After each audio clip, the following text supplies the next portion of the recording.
So I would like to start a 40-day dopamine calibration challenge. I don't want to call it a challenge, but it will be challenging, so I guess it is appropriate. Kind of highlighted here. So what's the purpose of it? Is not really to do a dopamine detox, as a lot of people are doing on YouTube, I've noticed, and just in general, or a dopamine fast, which I think has a lot of benefits, like completely eradicating social media, the phone, and Netflix, and any kind of mindless consumption. I think completely annihilating that is a great way to plunge into it. But I think I'm more inclined to sort of wean myself away from these things, because I've noticed when I've done a couple days where I just kind of shut off Wi-Fi and stuff like that, and it works pretty well. Like I get this like creative energy that comes through, and I do the things that like I daydream about doing, and then I actually do them.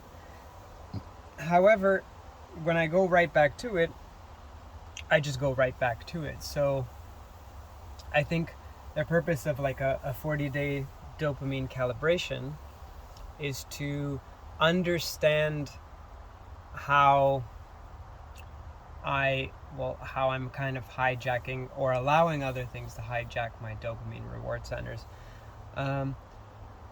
Now, speaking of dopamine reward centers and how the dopamine system works, I'm really no scientist. I've just watched a shit ton of YouTube videos on it, and there's some really excellent sources on YouTube, so I'd recommend you go and check those out.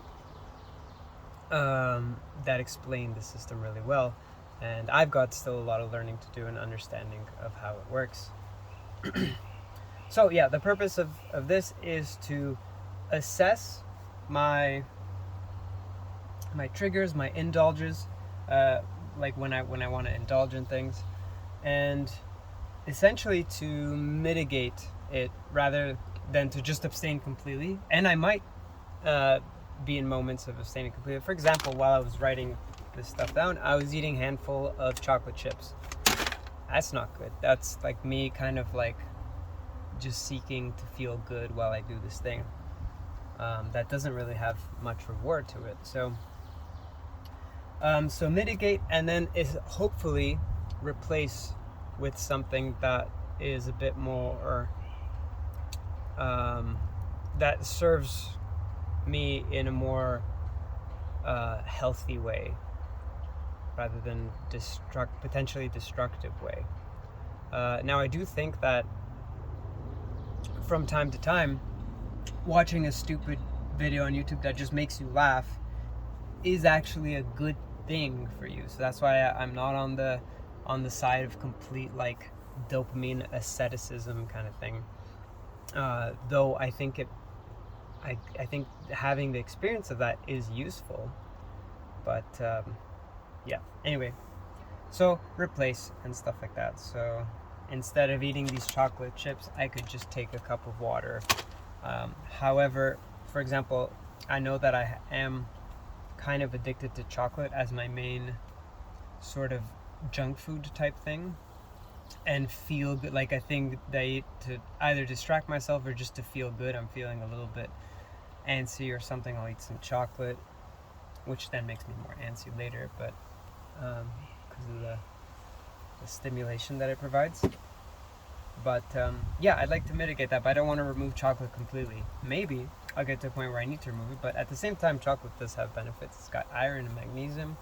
I could take it in the form of other things that have those things, but and it actually gives me a good boost of energy, which I would of course like to get naturally. But anyway, yeah, 40-day dopamine calibration. So I like to assess my impulses, mitigate them, and essentially replace them. And what I like to think about when I with what I replace. I like the trifecta of the mind, body, and spirit, and how those things kind of connect to one another, and keeping each one in check is useful. So yeah, hopefully this goes well. Peace.